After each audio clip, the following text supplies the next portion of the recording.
The talk you are about to hear is by Sensei Richard von Sturmer.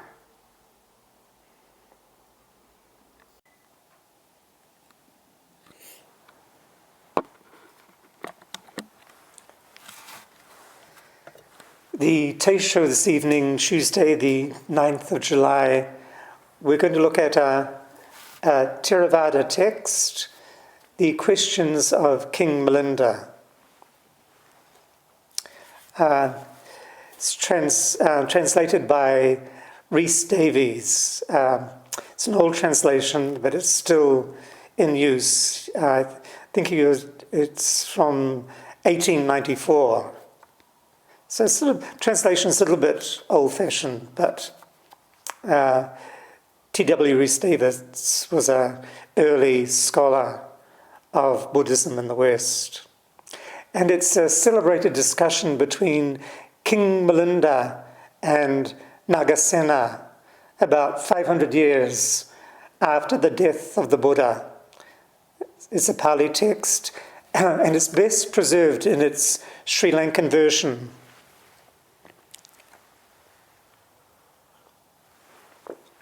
A few days after our 20th celebrations, we had a visit from a Dharma friend, the Venerable Panasari, who is a Sri Lankan monk. He lived in Auckland for quite a while, and we got to know him. He relocated to Australia, but he was visiting Auckland again, so he popped in to see us. And we were talking about a number of different things, and I mentioned I would be giving a Teisho on the questions of King Milinda, and his eyes lit up because he knew this very well from his studies.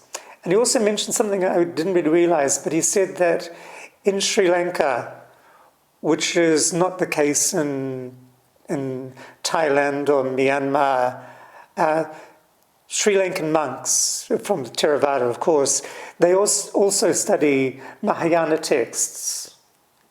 And they know they know the Mahayana teachings quite well and appreciate them. This is a really good thing that's happened in modern Buddhism. It's just people from different traditions sharing the teachings and learning from those different traditions. And so in the spirit of that, we'll have a look at this text. Milinda, the king, his Greek name is Menandro, and he was one of the Greek kings who ruled in northwestern India, which at that time was under Greek dominion. And it was the dominion founded by Alexander the Great. And in fact, he's the only Greek king remembered in India. And of course, his background was the Greek gods and the Greek religion. When Roshi and I were in training in Rochester, sort of came up on one or two occasions, what's the face of a Western Buddha? Buddhism is well known to adapt itself to the culture it takes root in. And Cambodian Buddha figures are very distinctive. You just know it's a Cambodian Buddha. And Thai Buddha figures are very distinctive, as are Chinese and Japanese Buddhas. So the question was, what will a Western Buddha look like when it's carved or depicted? Well, you just need to go back to this time in India, northwestern India, and the rise of the Gandharan kingdom, which is now northwestern India and parts of Pakistan and Afghanistan, which came under Greek rule. And some of the earliest Buddha figures, Buddha statues, were dressed in Greek robes and had Western features. And in Gandhara art, the Buddha was often depicted as an Indian version of the Greek god Apollo. And when I was looking at, they're quite wonderful figures. I came across a photo of the Buddha, and beside him was a protective deity who was clearly Hercules. He had his club and his lion skin, was wearing his lion skin. So it's a fascinating period, this 100 AD, with this merging of East and West, such an early time. And also, to make it more fascinating, it was the beginning of Mahayana Buddhism as well, and bodhisattva figures around that time were also given Western features and wore Western-type robes.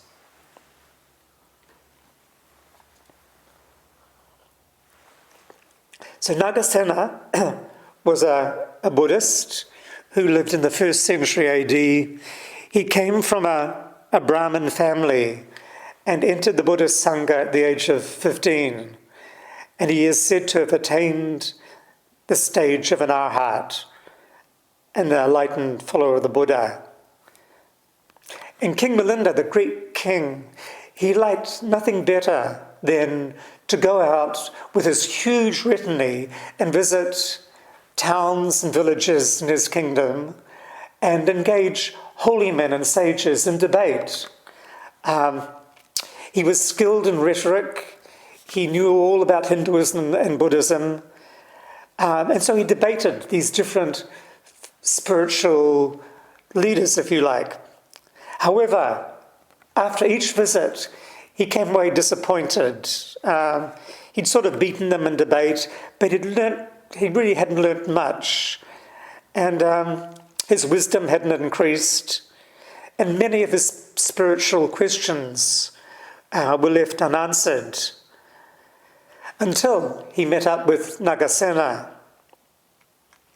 So the text begins, the Buddhist elders went to the city of Sagala, where King Milinda had his palace, and it said that they were lighting it up with their yellow robes like lamps and bringing down upon it the breeze from the heights where the sages dwell. And Nāgasena appeared in their company like a lion of the hills. So King Milinda and his retinue came out via chariot to meet Nāgasena. And this is the first of his questions, the first dialogue they had. So the king, how is your reverence known? And what, sir, is your name? I am known as Nāgasena, O king, and it is by that name that my brethren in the faith address me.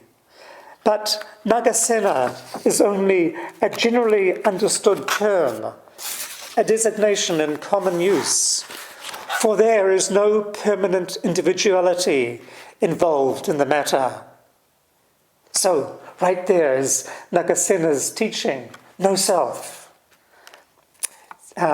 This recalls the famous interview in China between Emperor Wu and Bodhidharma, where the emperor asked Bodhidharma, "Who are you?"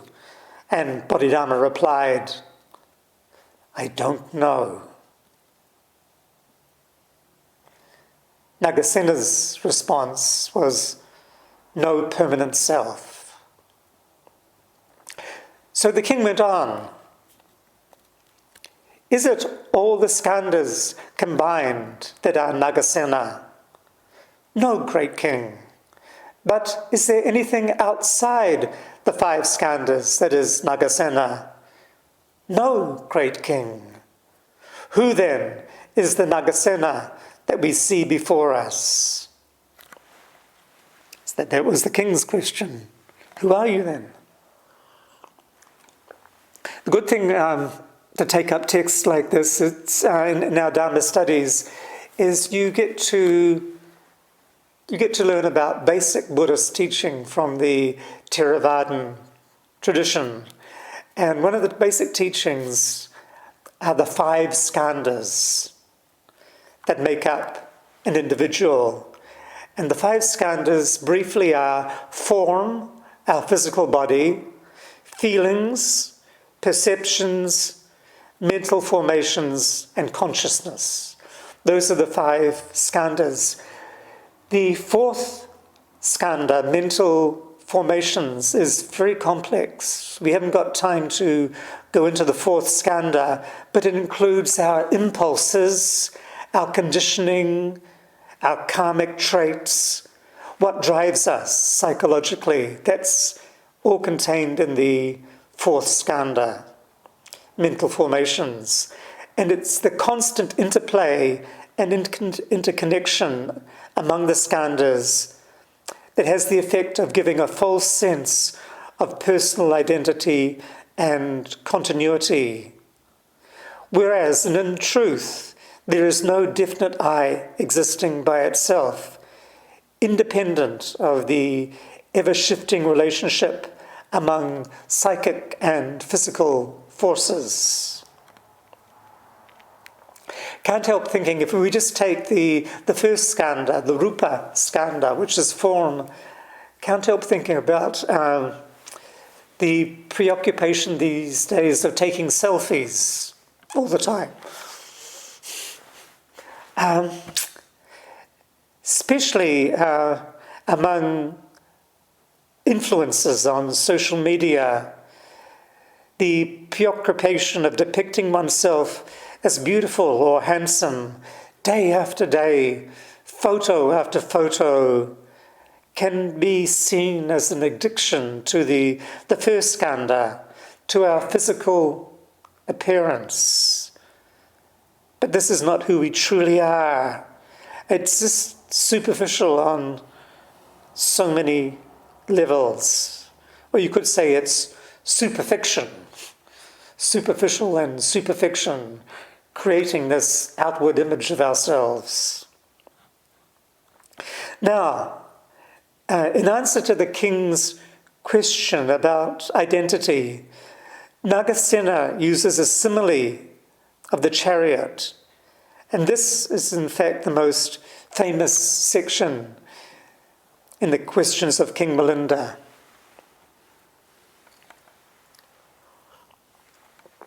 So he says, who's this Nāgasena that we see before us? Nāgasena says to the king, did you come on foot or in chariot? I came in a chariot. Then if you came, sire, in a carriage, explain to me what that is. Is it the pole that is the chariot? I did not say that. Is it the axle that is the chariot? Certainly not. Is it the wheels, or the framework, or the ropes, or the yoke, or the spokes, or the wheel that are the chariot? And to all these the king answered no. Then is it all these parts that are the chariot? No, sir. But is there anything outside them that is the chariot? And still the king answered no. Then I can discover no chariot. Chariot is merely an empty sound. What then is the chariot you say you came in? It is a falsehood that your majesty has spoken, an untruth. There is no such thing as a chariot. You are king over all India, a mighty monarch. Why do you speak an untruth? And Milinda, the king, replied to Nāgasena and said, I have spoken no truth. Reverend sir, it is on account of its having all these things, the pole and the axle, the wheels and the framework, the rope and the yoke and the spokes, that it comes under the generally understood term, the designation in common use of chariot. Very good. Your Majesty has rightly grasped the meaning of chariot. And so it is, on account of all those things you questioned me about, the physical makeup of the human body and the other skandhas, that I come under the generally understood term, the designation in common use of Nāgasena.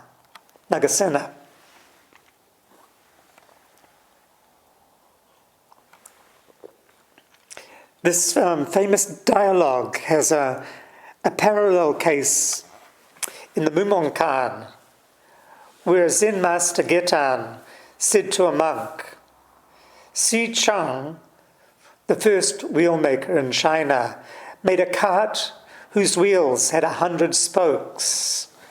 If you took off the wheels and removed the axle, what would it be?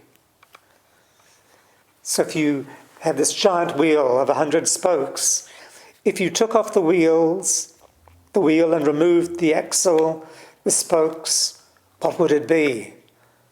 That's what you work on with this koan. What would it be? What is this true self that is no self? Who am I when all my attributes, my physical form, and my mental components are removed? In the Mahaparinibbana Sutta, the Buddha compares himself to a cart, and he says, I have reached the term of my life, which is 80, just as an old cart is made to go by, being held up together with straps, so the Tathagata's body is kept going by being strapped up. In the end, we all fall apart. And this leads to the king's next question. The king said, Nāgasena, is there anyone who after death is not reborn? Some are and some not. Who are they? An ignorant being is reborn. One who has gained true insight into existence is not. Will you then be reborn?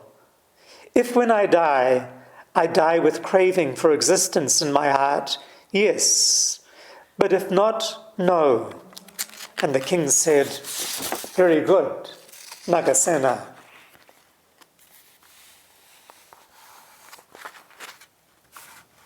In Theravada Buddhism, the highest achievement is to become an arhat, an enlightened follower of the Buddha, who has freed himself from all the bonds of suffering and on death will enter nirvana, nibbana in Pali. Nirvana is the absence of birth and death, the end of suffering, the extinguishing of all craving, the release from the wheel of birth and death. In Mahayana Buddhism, not much attention is given to nirvana, certainly not in Zen. In Mahayana Buddhism, the emphasis is on becoming a bodhisattva, an enlightened being who postpones his or her own entry into nirvana so that they can help sentient beings reach the other shore. The emphasis is on altruism, selfless concern for others, and not on self-liberation. And likewise, rebirth is not really emphasized at all in Zen Buddhism especially. But the king presses the point. He really wants to know about rebirth. And the king said, who is born Nāgasena? Does he remain the same or become another after he's died? Nāgasena replies, neither the same nor another. Suppose, O king, suppose a man, O king, were to light a lamp. Would it burn the night through? Yes, it might do so. Now, is it the same flame that burns in the first watch of the night, sir, and in the second watch? No. Or the same that burns in the second watch and in the third? No. Then is there one lamp in the first watch and another in the second and another in the third? No. The light comes from the same lamp all the night through.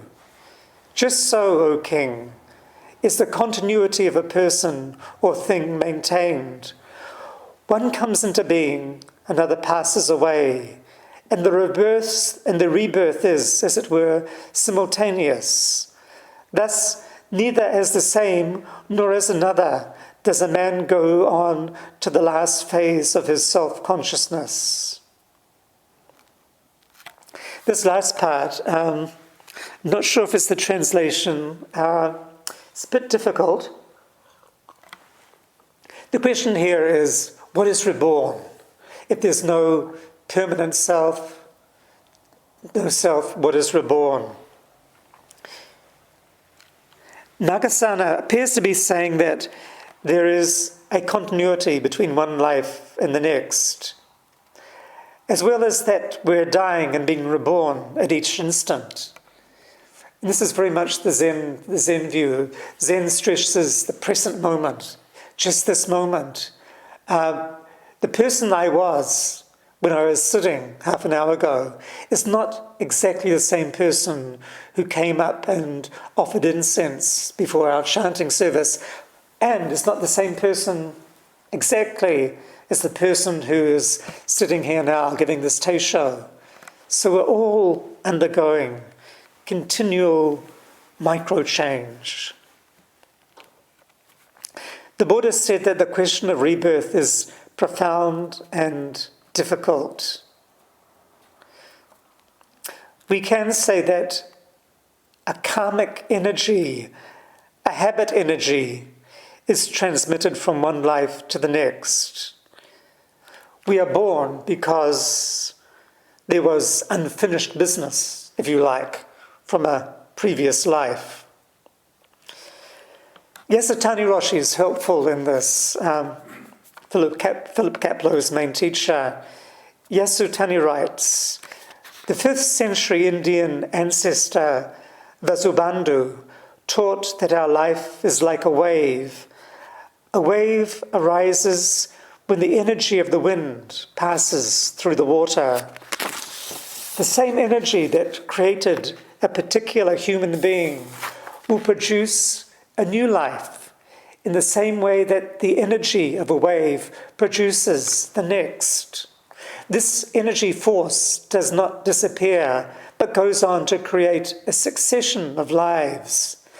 And that's karma. Nāgasena uses the analogy of a lamp.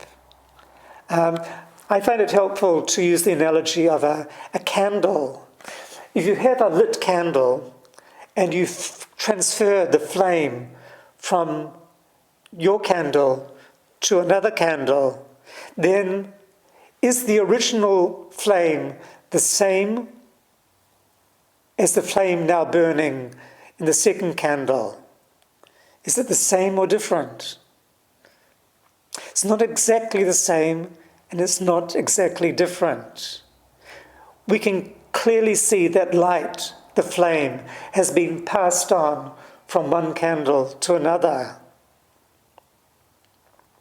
So again, in Buddhist thinking, we are here because of our unresolved karma from a previous life.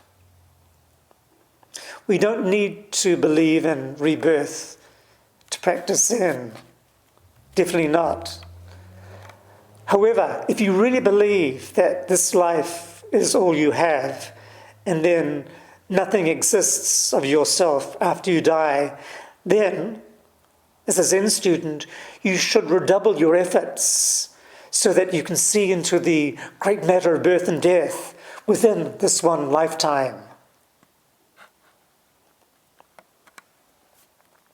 You should, just redouble your effort and commitment to practice. Right effort is one of the aspects of the Noble Eightfold Path. And the king next said, "You told me, Nāgasena, that your renunciation was in order that suffering might perish away and no further suffering might spring up. Yes, that is so. But is that renunciation brought about by previous effort or to be striven after now in this present time. Effort is now concerned with what still remains to be done. Former effort has accomplished what it had to do. That was Nāgasena's response. Effort is now concerned with what still remains to be done. Former effort has accomplished what it has to do, what it had to do. So our commitment, our effort and our zazen over the years has led us to this point in time. And our practice depends on our future effort, our commitment to our Zen practice. It's ongoing effort. And this is not a sort of a huffing and puffing type of effort, but just an ongoing commitment to the practice. And that's how we mature in our practice. In the Pali Suttas, there's a set phrase for when a disciple becomes an arhat and is liberated from the rounds of birth and death.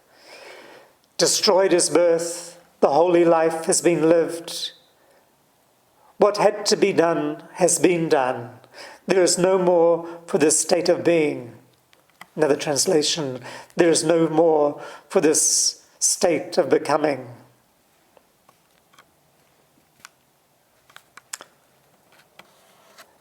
The Buddha had some encouraging words about effort. Those who follow the way might well follow the example of an ox that marches through mud carrying a heavy load. He is tired, but his steady gait, looking forward, will never relax until he comes out of the mire, and it is only then that he rests. O monks, remember that passion and delusive behaviour are more than the mire, and that you can escape only by earnestly and steadfastly practicing the way.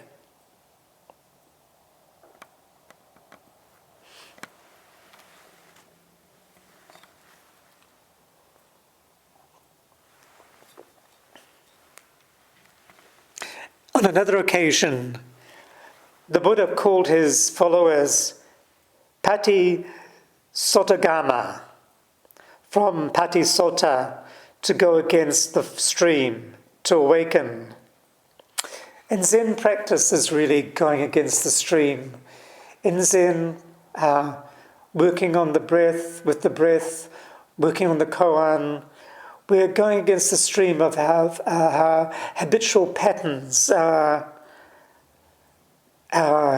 ways of thinking, our conditioning. And we're also going against societal forces as well, of consumerism, of appearances, of endless diversions and gratifications. This turning the mind inward is a way of going against the stream. And there we have the image in China and Japan of the carp that forges against the stream, and in doing so, it gains strength by this going against the flow. So the king said, going back to nirvana, is cessation nirvana? Yes, Your Majesty. How is that, Nāgasena? All foolish individuals take pleasure in the senses and in the objects of the senses, find delight in them, continue to cling to them, hence are they carried away by the flood of human passions. They are not set free from birth, old age, and death, from grief, lamentation, pain, sorrow, and despair. They are not set free from suffering. But the wise, O King, neither take pleasure in those things, nor find delight in them, nor continue clinging to them. Inasmuch as he does not, in him craving ceases, And by the cessation of craving, grasping ceases. And by the cessation of grasping, becoming ceases. And when becoming has ceased, birth ceases. And with its cessation, birth, old age, and death, grief, lamentation, pain, sorrow, and despair cease to exist. Thus is the cessation brought about. Thus is a cessation brought about, the end of all that accumulation of pain. Thus is that cessation is nirvana. Very basic Theravadan teaching. And Nāgasena is referring here to a very important teaching of dependent origination. The Buddha refused to answer the question about the rebirth of a specific individual. He said it's the wrong question to ask if a person's going to be reborn again. The right question, he told his disciples, was the question of becoming. What causes the cycle of suffering from one life to the next? The emphasis lay on, and does lie on, process, not on the illusion of a permanent self, but the process he articulated as the 12 links in the chain of dependent origination that keep us on the wheel of birth and death. Again, this is a big subject that we can only touch upon. It's helpful when you study a Tibetan mandala, like one that we have in the other room. Around the edge of the mandala are the 12 links in the chain of dependent origination, and they're illustrated by very, very lively illustrations for each link. And the links are ignorance, karmic formations, consciousness, name and form, the 6 senses, contact, feeling, craving, clinging, becoming, and the 12th, birth, and the 12th one is old age and death. Those are the 12. Just going back to Nāgasena. The wise one, O king, neither takes pleasure in those things, that's feelings of desire and aversion, which is the 7th link, nor finds delight in them, this is the 8th, this is craving, nor continues clinging to them, that's the 9th link. Inasmuch as he does not, in him craving ceases, and by the cessation of craving, grasping, clinging ceases, and by the cessation of grasping, becoming ceases, and when becoming has ceased, birth ceases, and with its cessation, birth, old age, and death. So that's going up, proceeding to the end, to the 12th. A modern commentator, Bhikkhu Bodhi, says this, which is helpful. The chain of dependent origination is broken in the link between feeling, the 7th link, and craving, the 8th. Feeling arises necessarily because the body acquired through past craving is subject to the maturation of past karma. However, if one does not delight in feeling, craving will not have the opportunity to arise and set off reactions of like and dislike that provide further fuel for the round, and thus the round will come to an end.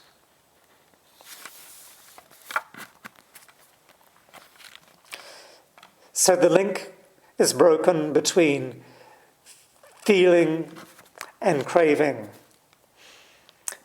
And karmic formations, sankharas, are what make things difficult for us. Karmic formations, sankharas, are the 2nd link. They arise from ignorance, the 1st link, and are there before consciousness, which is the 3rd link. Before consciousness, that's the important point. These sankharas, these karmic formations, our latent, unconscious tendencies.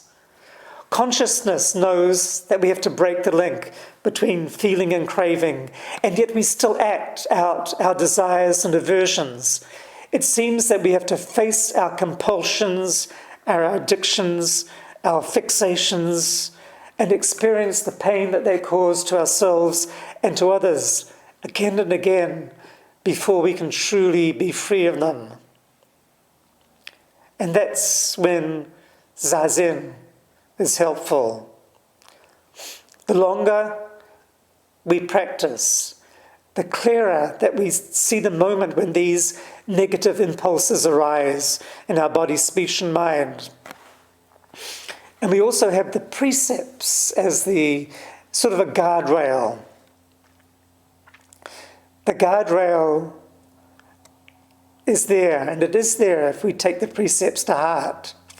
The guardrail prevents us from toppling into craving, into compulsive behaviour. So that's where the precepts are very helpful. Just take the example of anger. Some people have anger, they have a real problem with anger, and they work on their anger, and the precept is not to indulge in anger. So, yes, we get angry, but we stop ourselves, and we don't indulge in that anger, but we pull back a bit. And over time, over the years, our tendency to flare up diminishes. Yes, we still get angry, but our anger doesn't burn us as much, and it doesn't burn others as much. And so we're lessening this link between feeling and craving. Craving can also mean the indulging of all the different types of emotions. Again, the Buddha is helpful for this. The Buddha gives some very good advice for this. Whenever you see a form, let there be just seeing.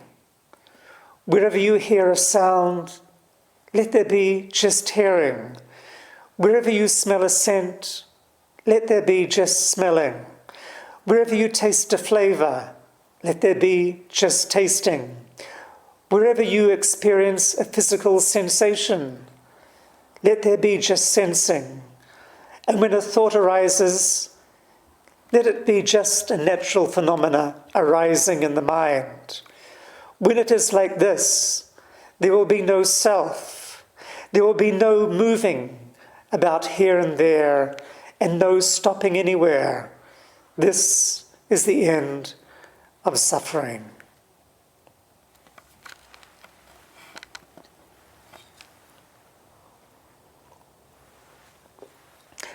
Okay, one last discourse, and it's not as complex as the couple that we've just been working on. It's about wisdom, and it's about wisdom, not intellectual learning or philosophical wisdom, but it's really prajna wisdom that's in question. The wisdom of non-duality, the wisdom of our no-self, of emptiness. And so the king asks Nāgasena, where does this wisdom dwell? Nowhere, O king. Then there is no such thing as wisdom, the king said. Where does the wind dwell, O king? Oh, nowhere, Nāgasena. So, is there no such thing as wind? Ah, well answered, Nāgasena. So again, Nāgasena wins the king round. There are many other discourses in the questions of King Milinda. It's 2 volumes, so we've just touched upon some of the important ones, but there have been many others. So Where does the wind dwell, O king? Nowhere, Nāgasena. So there is no such thing as wind.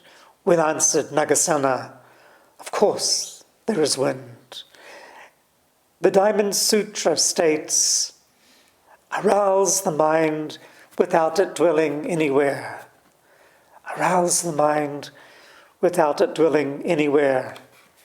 In other words, don't get stuck. In Zazen, if we catch ourselves lost in thoughts, fixating on something that happened in the past, ruminating over some slight done to us, or some wrong turning we may have made, just return to the breath or the koan. Let everything else drop away. Become focused and light. Focused and light. Then we can arouse the mind without it dwelling anywhere. We'll stop now and recite the 4 vows. The teaching you have received is offered freely. If you would like to make a donation to support the continuation of this podcast service or learn more about practice opportunities at the Auckland Zen Centre, please visit www.aucklandzen.org.nz.